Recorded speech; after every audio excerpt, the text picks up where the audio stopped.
3টা player, but উপরে কিন্তু হয়েছে A1 RG। ও মাই গড, রাউডি বিউটিফুল নক। এখান থেকে পুরোপুরি বলা যেতে পারে যে এথার ফোর্স তারা কিন্তু এবারে অনেক ফোর্স এই মুহূর্তে পড়েছেন বিপদে। 1RG sports had a very good start already. DJ আছেন এখান থেকে দিলেন নক, অ্যান্ড সিনিক্স আমার মনে হয় না এখানে আর সার্ভাইভ করা কোনোভাবে তার জন্য পসিবল হবে। A1RG এর প্লেয়ারদেরকে এই মুহূর্তে কিন্তু তাড়াতাড়ি করে আমরা অ্যাটাক করতে হয়তো বা দেখতে পেতে পারি। আবারও জোজোকে এই মুহূর্তে কিন্তু আসলে কিন্তু উপরে থাকা প্লেয়ারটাকে পুরোপুরি ফিনিশ করে দেওয়া পসিবল। এন্ড জোজো অলরেডি কিন্তু দেখতে পাচ্ছিলাম যে তাকে কিন্তু মলোটভ হিট হচ্ছে একটা মলি।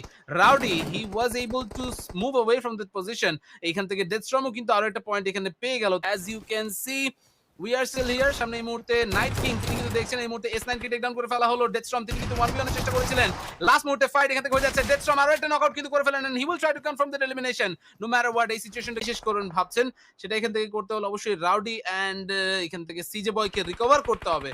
সো তাদের দুজনকে রিকভারি করার কাজ চলছে। Already Deathstorm is try to revive the first player. Second player হয়ে রয়েছে উইথ উইকি গ্রেনেড কুক করছে, ফ্ল্যাশের দিকে চলে যাবে সেই গ্রেনেডটি, বাট ওভারথ্রো হয়ে গেছে।